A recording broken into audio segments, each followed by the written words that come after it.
Hi, this is Jen from Cookies, Cupcakes, and Cardio.com. Today I'm going to show you how to marble fondant, and with the end result being marbled fondant leaves.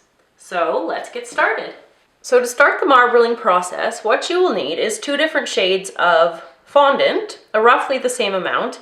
And since we're going to be making fall leaves, I chose the red and the yellow, because then obviously when it's combined and marbled together, you'll get a little touch of orange along with the red and the yellow.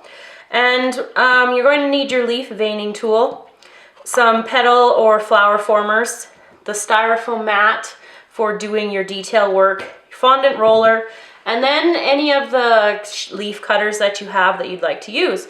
I'm using the maple leaf and an oak leaf. So here we go. All you want to do is start with your fondant rolled out like the 2 worms here. I find that that's just easiest to get a more of a consistent mix. So all you're going to do is almost start to just twist them together, almost like you're going to braid it, and then just start to incorporate them a little bit more. So it just starts it off a little bit easier. Just keep twisting and turning it back on and in itself. You don't want to do it too much. So now with the marbled fondant, we're going to roll out the fondant with our roller, and we're going to cut the leaves out with the cutters.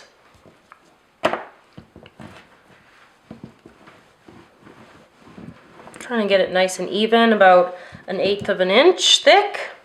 I'm going to take the maple leaf cutter first, make sure I get some of both of the color in there. Give it a little jiggle, pop it out, and we'll do one of the oak leaf. Give it a little jiggle.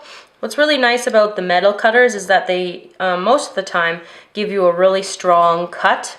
You don't have to worry about having to fix the edges that are blurry and whatnot. So now to add a little realism to it, what you do is you take your veining tool, and I'm going to use my large one, the large tip. There's a larger tip and a smaller tip, and this is the oak leaf. And what I'm going to do is start at the bottom here and go all the way up to the top. I'm just going to press down gently. The reason it's on the foam mat is to give it a little bit of give. If I was to do it right here directly on the mat, there would be no give, and that would just make it a little bit more difficult.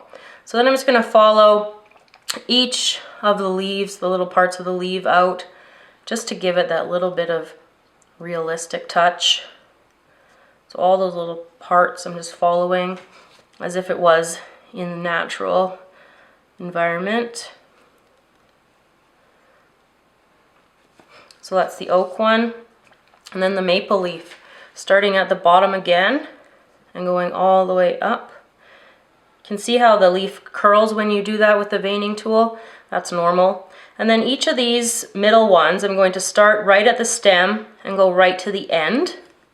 And then this other one over here, match up where that other one was on the other side and go right to the end there. Now for the little sides here, I'm just going to start from the stem there and come out, stem and out, stem out, and just keep doing that. And then for these end ones, just going to go right back to that center point and out to the back. Now to form the leaves, what you want to do is place them in a leaf or a petal former. Press them down into here, gives them a bit of a more realistic touch when they've dried. I'd leave them to dry like that probably overnight, and then they'll come out and they'll be nice and hard and beautiful, and you can put them on any sort of fall cake or scene or anything to add a bit of a marbled leaf touch. So thanks for watching. Hope you enjoyed the video. If you have any questions, remember to ask.